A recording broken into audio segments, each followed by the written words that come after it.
बहुत पहले से हम उन कदमों की आहट जान लेते हैं, तुझे ए जिंदगी हम दूर से पहचान लेते हैं। नमस्कार साथियों और प्यारे बच्चों, आज मैं आपके सामने फिराक गोरखपुरी या रघुपति साहे की गज़ल जो अपने 12वीं कक्षा के सिलेबस में है, और यह कविता दोनों ही पाठ्यक्रमों में सीबीएसई में भी और एचबीएसई में भी शामिल है। और अक्सर परीक्षा में इसी गज़ल से कई सारे प्रश्न पूछे जाते हैं। ये परीक्षा की दृष्टि से बहुत महत्वपूर्ण गज़ल है। मैं आज आपके सामने इसकी बहुत ही सरल व्याख्या और कुछ महत्वपूर्ण बिंदुओं पर चर्चा करूंगा। उम्मीद है आपको बहुत रुचिकर लगेगी। उर्दू के गज़लकारों में जो नाम बहुत सम्मान के साथ लिए जाते हैं, उनमें रघुपति साहे एक बहुत बड़ा नाम है। फिराक गोरखपुरी कहिए, इनका असली नाम रघुपति साहे था। इनका जन्म 28 अगस्त 1896 उत्तर प्रदेश के गोरखपुर जिले में हुआ। गोरखपुर में जन्म लेने के कारण इनको गोरखपुरी कहा गया, और साहित्य में ये फिराक उपनाम से लिखते थे, तो इनका पूरा नाम फिराक गोरखपुरी, वास्तविक नाम रघुपति साहे था। इनके पिताजी गोरख प्रसाद उस वक्त बहुत प्रसिद्ध वकील और शायर थे, अतः कह सकते हैं कि शायरी इन्हें घुट्टी में ही मिली थी।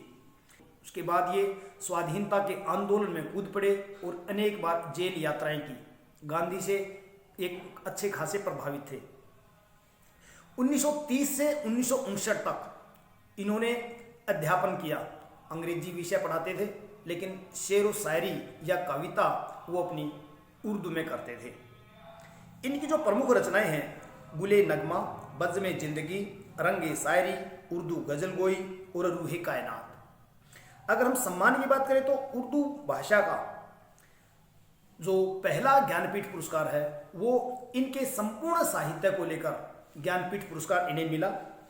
उसके बाद 1970 में गुले नगमा इनकी गज़ल कृति पर सोवियत लैंड नेहरू अवार्ड के साथ इन्हें 1968 में साहित्य संस्कृति में विशेष योगदान के लिए पद्म भूषण पुरस्कार से भी नवाजा गया। इनका जो निधन है वो 3 मार्च 1982 को हुआ। यहाँ बच्चों थोड़ा सा ध्यान ये रखें, आपकी पाठ्य पुस्तक में इनकी मृत्यु 1983 लिखी गई है, जबकि बहुत सारी जगह मैंने खुद भी सर्च किया वो 3 मार्च 1982 है। अतः इस विषय में आप अपने टीचर से थोड़ा सा सलाह करें। अब हम गज़ल की बात करते हैं। गज़ल एक विशेष छंद है, एक काव्य शैली है, एक विधा है। दुष्यंत कुमार से लेकर गालिब और दूसरे लोगों ने गज़ल को उस प्रेम की, एक कह सकते हैं कि प्रेम की उसे सीमा से निकालकर इन्हें आम आदमी से भी जोड़ा है। इसमें किसान मजदूर की परिस्थितियां, उसके हालात, देश के बिगड़ते हालातों का भी जिक्र अब गज़ल में खूब किया जाने लगा है। गज़ल 2 पंक्तियों का एक छंद है। शेर की हर पंक्ति को मिसरा कहते हैं। कई शेरों को मिलाकर एक गज़ल बनती है। गज़ल के जो शेर हैं ये आपस में स्वतंत्र होते हैं, इनका एक आंतरिक संबंध नहीं होता, परस्पर ये स्वतंत्र होते हैं, लेकिन भाव की दृष्टि से इनमें एक आंतरिक जुड़ाव होता है। अंत में गज़लकार अपना नाम लेकर अंतिम शेर लिखता है। भारत में मुख्य रूप से अमीर खुसरो को गज़ल का जनक माना जाता है। यहाँ जो गज़ल अपने सिलेबस में दी है, इसे गज़ल में कई सारे भाव आए हैं। जैसे पहले से में अगर हम बात करें तो प्रकृति का, बसंत के आगमन का और उस खूबसूरती का वर्णन किया है। तो बाद में व्यक्तिगत प्रेम पर जाकर बात खत्म होती है, और अंत में फिराक साहब खुद कहते हैं कि मेरी गज़लों में आपको मीर साहब नजर आएंगे। कहने का मतलब है कि उनकी गज़लों में मीर साहब का प्रभाव है। जो शैली, जो मारक क्षमता, अभिव्यक्ति का जो ढंग है, वो मीर साहब से काफ़ी मिलता जुलता है। इसमें कई सारे शब्द आएंगे बाद में, जैसे रो लेवे हैं, खो लेवे हैं, या सुनो हो, रखो हो, ये जो शैली है ये मीर साहब की शैली है। और ये गजल कुछ इस तरह बोलती है जिसमें एक तरफ दर्द भी है लेकिन कवि की अपनी एक ठसक भी है। और ये गजल शिल्प की दृष्टि से बात करें तो बहुत ऊंचाई पर पहुंचती है, अर्थात ये शब्द बहुत कम सार्थक और सटीक शब्दों में अपनी बात को पाठक के सामने रखती है और उसका एक असर पाठक पर पड़ता है। इसलिए हम इसे बहुत शिल्प की ऊंचाई की गजल इसे मानते हैं। भाषा की हम बात करें तो उर्दू और अरबी भाषा में ज़्यादा लिखी जाती थी, अब तो गजल हिंदी और हरियाणवी में भी खूब लिखी जाती है। पहला जो शेर है वो पढ़ते हैं और उसकी व्याख्या करने का प्रयास करते हैं। पहला जो शेर है, फिराक साहब लिखते हैं, नौरस गुंचे पंखुड़ियों की नाजुक गिरह खोले हैं, या उड़ जाने को रंगोबू गुलशन में पर तोले हैं। सबसे पहले विद्यार्थियों आपको इसका प्रसंग लिखना पड़ेगा। प्रसंग में आप लिखेंगे कि प्रस्तुत शेर या काव्य की पंक्तियां हिंदी भाषा की पाठ्यपुस्तक आरोह भाग 2 में संकलित गजल से ली गई है। इसकी रचना उर्दू के मशहूर शायर फिराक गोरखपुरी या रघुपति साहे ने की है। इसमें फिराक साहब ने प्रकृति के सौंदर्य का वर्णन किया है। फिर इसके बाद अपन इसकी व्याख्या करेंगे। जैसे नौरस गुंचे पंखुड़ियों की नाजुक गिरह खोले हैं, एक बार आप शब्दार्थ ध्यान कर लेंगे। नौरस का मतलब है नए नए रस, अर्थात बसंत के आगमन पर प्रकृति में चारों तरफ जो परिवर्तन, जो सुगंध, जो खुशबू, रंग दिखाई देते हैं उनके लिए नौरंग है, नौरस। गुंचे कलियां होती हैं और नाजुक कोमल गिरह गांठें, रंगो बू रंग और खुशबू, गुलशन बगीचा। इस शेर में फिराक साहब कहते हैं कि प्रकृति नवरस से भरी हुई कलियां अपनी कोमल पंखुड़ियों की गांठों को या अपनी कोमल पंखुड़ियों को खोल रही हैं, जिनके अंदर जो खुशबू भरी हुई थी और वो खुशबू पूरे वातावरण में, पूरे बगीचे में जैसे फैल गई है। कहने का मतलब चारों तरफ फूल खिल रहे हैं, रंग और सुगंध पूरे बगीचे में फैली हुई है। कवि जी शायर कहते हैं कि जैसे एक पक्षी होता है खुशबू का, रंग का, वो उड़ जाने को बेचैन है, आतुर है। रंग और खुशबू अपने पंख फटफड़ा रहे हैं, पर तोले हैं, माने उड़ने को एकदम उत्सुक हैं, अपने परों को, अपने पंखों को तोल रहे हैं, जांच रहे हैं, यानी उसमें उड़ने की, अर्थात खुशबू के चारों तरफ फैल जाने की एक उत्सुकता है। आशय रंग बिरंगे फूलों और खुशबू से बगीचा भर उठा है। इसमें अगर हम शिल्प की बात करें बच्चों, तो प्रकृति के खूबसूरत सौंदर्य का वर्णन है। बसंत ऋतु के समय जो मादकता, जो रंग और खुशबू है उसका जिक्र किया गया है। उर्दू और फारसी के शब्द हैं अधिकतर, चाहे इसमें गुंचे हों, पंखुड़ियाँ हों, नाजुक हों, गिरह हों, रंग हो, बू हो, गुलशन हो, ये सारे के सारे उर्दू फारसी के शब्द हैं। और गजल छंद का इसमें प्रयोग किया गया है। प्रसाद गुण और अमिधा शब्द शक्ति इसमें आप लिखेंगे, और इसको हम गा तो सकते ही हैं, इसलिए इसके अंदर गेयता का गुण भी है। या शब्द आने से इसमें थोड़ा सा संदेह भी पैदा होता है, इसलिए हम संदेह अलंकार कह सकते हैं। रस और गंध उड़ने को आतुर हैं, अब यहां रस और गंध का मानवीकरण किया गया है।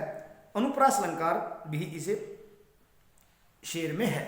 दूसरा अगर हम बात करें, तारे आंखें झपकावे हैं, जर्रा जर्रा सोए है, तुम भी सुनो ओ यारो, सब में सन्नाटे कुछ बोले हैं। पहले शब्दार्थ देखेंगे। जैसे आंखें झपकावे हैं, यानी आंखों को बंद कर रहे हैं, झपका रहे हैं। जर्रा जर्रा यानी कण कण,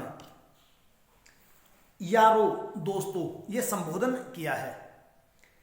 सब रात को कहते हैं और सन्नाटा, मौन, चुप्पी, शांति को कहते हैं। शायर कहता है कि जो गहन अंधेरी ढलती हुई जो रात है उसमें तारे भी जैसे सोने को जा रहे हैं, आंखें झपका रहे हैं अपने को, और पूरी प्रकृति का कण कण सोया हुआ है। अब सर अपने मित्रों को संबोधित करते हुए कहते हैं कि दोस्तों, अगर सुन सकते हो तो सुनो, ये रात का सन्नाटा भी बहुत कुछ बोलता है।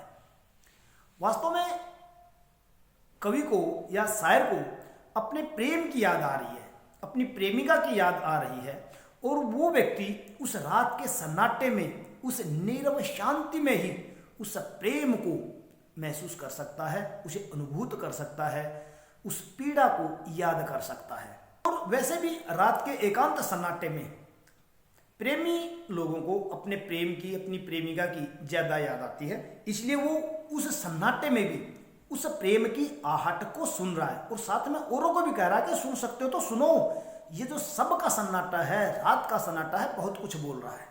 विशेषताएं, रात्रि का सौंदर्य, उसका जिक्र किया है।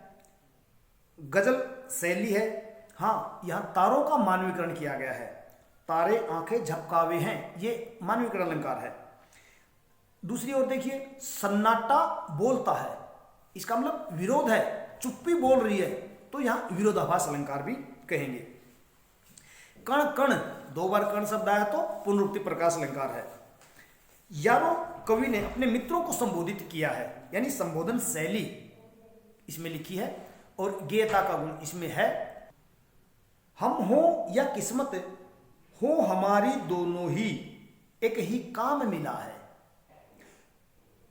किस्मत हमको रो लेवे है, हम किस्मत को रो लेवे हैं। वास्तव में यहां शायर एक प्रकार से किस्मत के सहारे बैठे लोगों के ऊपर कटाक्ष करता है कि केवल किस्मत के सहारे बैठे रहने से कोई कार्य सिद्ध नहीं होता। शायर का जो जीवन है वो भी दुख और पीड़ा से भरा है। इस शेर में निराशा, दुख और पीड़ा के भाव नजर आते हैं। शायर कहते हैं कि मुझे और मेरी किस्मत दोनों एक जैसे हैं, और दोनों को एक ही काम मिला है। किस्मत मेरे बुरे हालातों, मेरी बुरी दशा को देखकर रोती है, और मैं अपने बुरे भाग्य या बुरी किस्मत को देखकर रोता हूं। यानी हम दोनों एक जैसे हैं, हमें एक ही रोने का काम मिला है।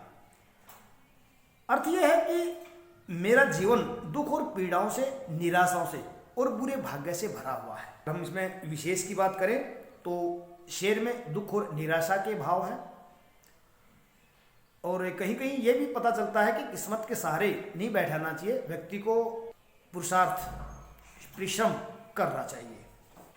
हम हो या किस्मत हमारी, इस पंक्ति में अनुप्रास अलंकार है। किस्मत हमको रो लेवे है, यहाँ मानवीकरण अलंकार किया गया है। गजल, छंद, उर्दू फारसी के शब्दों का बहुतायत प्रयोग, ये चीजें हैं जो उसके हम शिल्प सौंदर्य में लिख सकते हैं। जो मुझको बदनाम करे, जो मुझको बदनाम करे हैं, काश वे इतना सोच सकें, मेरा पर्दा खोले हैं या अपना पर्दा खोले हैं। शब्दार्थ हम देखते हैं पहले। पर्दा रहस्य होता है, यानी कोई गुप्त बात होती है, और बदनाम यानी उसकी निंदा करना, बुराई करना। काश एक संबोधन है।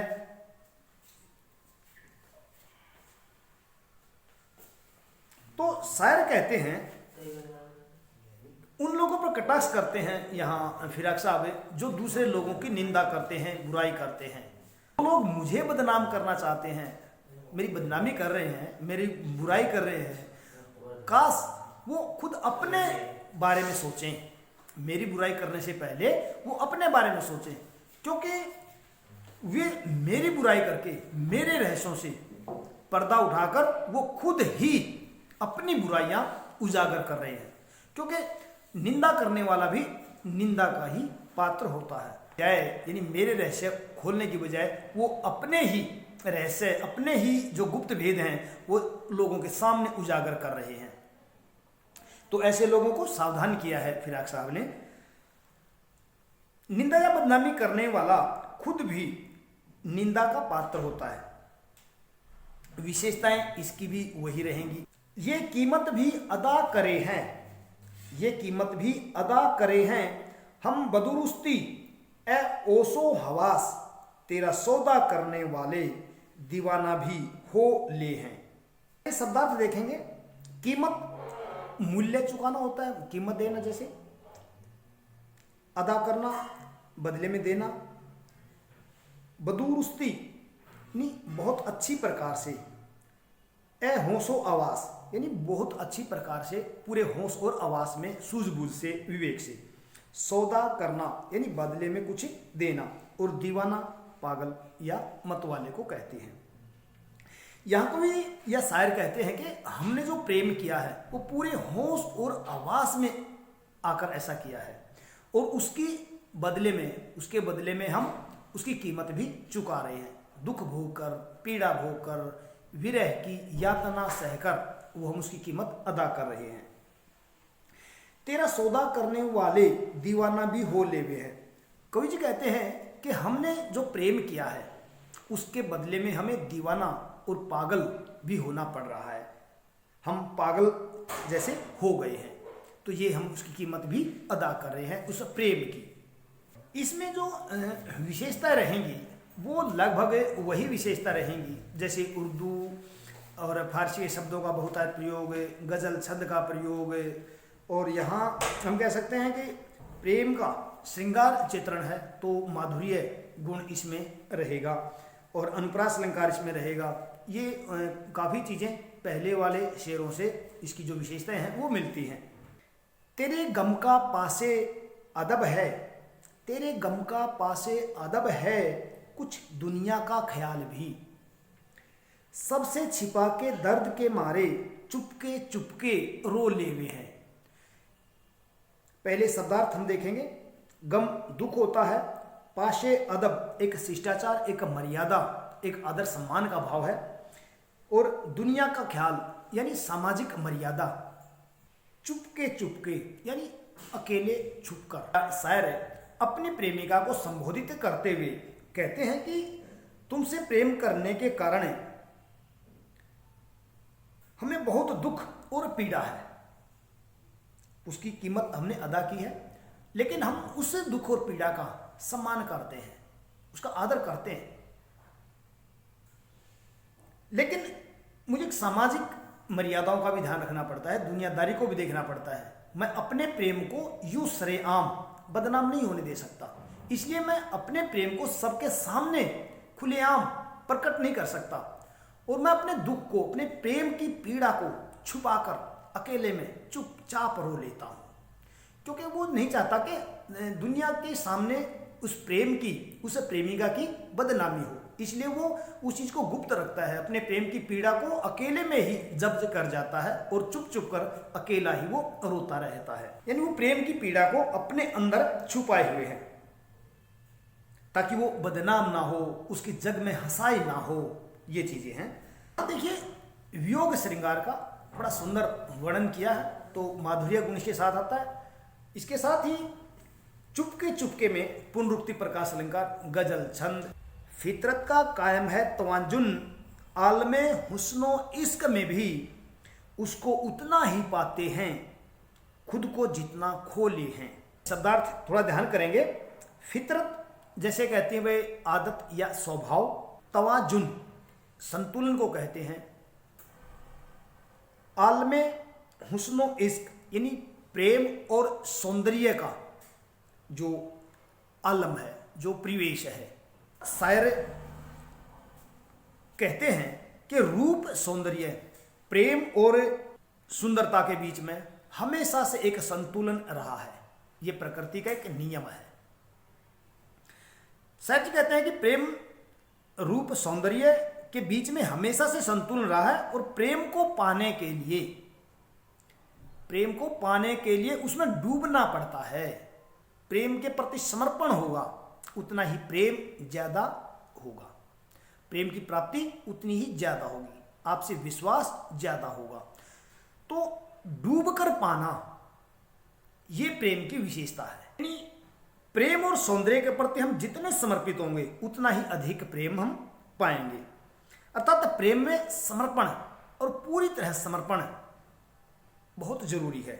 अब उतना ही पाते हैं, उतना ही पाते हैं अनुप्रास अलंकार है, और खोकर पाना विरोधाभास अलंकार है, वियोग श्रृंगार है, माधुर्य गुण है, तो गजल छंद का प्रयोग है। ये सारी विशेषताएं आप ध्यान कर लेंगे। अगला जो शेर है, आबो ताब अशरार न पूछो, आबो ताब असरार न पूछो, तुम भी आंखें रखो हो, तुम भी आंखें रखो हो, ये जगमग बैतों की दमक है या हम मोती रोले हैं। यहां कवि अपने प्रेम का प्रभाव, उसका असर दिखा रहा है। शब्दार्थ देखिए, आबो ताब असरार यानी चमक दमक होती है, आंखें रखो हो यानी देखने में समर्थ हो, तुम्हारे पास अपने पास बुद्धि है।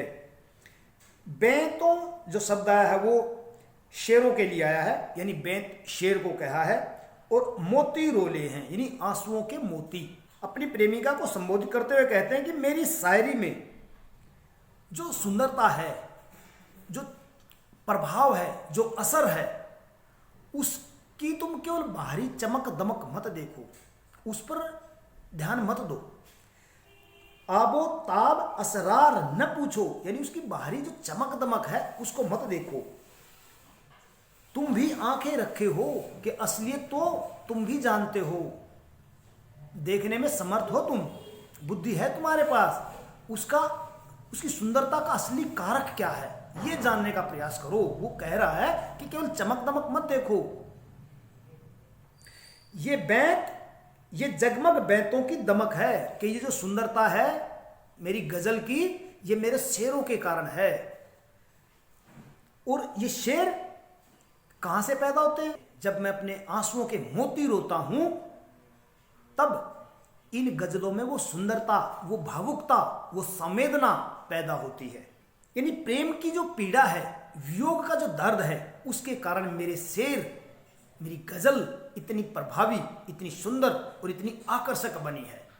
ये है मेरी गजलों की प्रसिद्धि का, सुंदरता का, उनकी चमक दमक का कारण। हम मोती रोले हैं यानी आंसुओं रूपी जो मोती हम रोते हैं। तो यहां रूपक अलंकार आप ध्यान करेंगे। आंख रखना जैसे बुद्धि होना, विवेक होना या देखने में समर्थ होना, ये एक मुहावरा है जिसके कारण कविता में या इसे शेर में एक लाक्षणिकता का भाव आ गया है। बाकी विशेषताएं वही रहेंगी। वो गजल छंद हो, अरबी फारसी के शब्दों का प्रयोग हो, अनुप्रास अलंकार हो, गेयता का गुण हो, ये चीजें। तो अगला शेर देखते हैं। ऐसे में तू याद आए है अंजुमने मैं में रिंदों को, रात गई गुरदू पे फरिश्ते, बाबे गुनह जग खोले हैं। पहले शब्दार्थ देखते हैं। अंजुमने मैं यानी शराबियों की महफिल, मैं को शराब कहते हैं। रिंदों बहुवचन का प्रयोग है, यानी रिंद शराबी को कहते हैं। गुरदू ये आसमान या आकाश के लिए आया है। फरिश्ते देवदूत या जो ईश्वर के प्रतिनिधि होते हैं। बाबे गुने पापों का जो लेखा जोखा करते हैं, अध्याय खोलते हैं। जग संसार। फिराक साहब यहां अपनी प्रेमिका को याद करते हैं और बहुत विरह की पीड़ा सहन करते हैं। तब वो कहते हैं कि जैसे शराबियों की महफिल में मैं बैठा हूं तो शराबियों को चारों तरफ शराब दिखती है, या वो मैं तुम्हें भूलने के लिए जब शराब पीता हूं, उस महफिल में बैठता हूं तो मुझे और अधिक तुम्हारी याद आती है। मुझे केवल तुम ही तुम नजर आती हो, याद आती हो। या ठीक ऐसे ही जिस प्रकार अर्धरात्रि में देवदूत फरिश्ते जमीन पर आते हैं और वो दुनिया का, इस संसार वाले लोगों का हिसाब किताब देखते हैं, उनकी हर प्रकार की, उनके कार्य, उनके कर्म देखते हैं, उसी प्रकार तुम भी मेरी ठीक आंखों के सामने हो।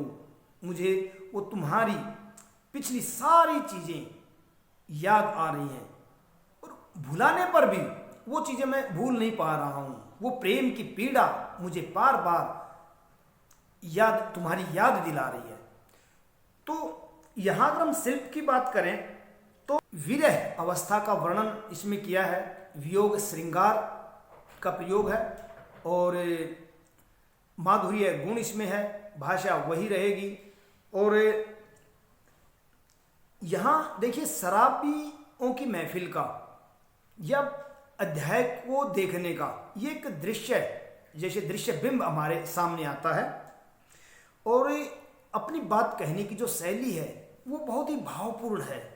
लेखक अपने आप को, कवि अपने आप को यह एक महफिल में दिखा रहा है, तो ये एक बहुत ही भावपूर्ण और एक बिंब योजना यहाँ शायर ने लिखी है।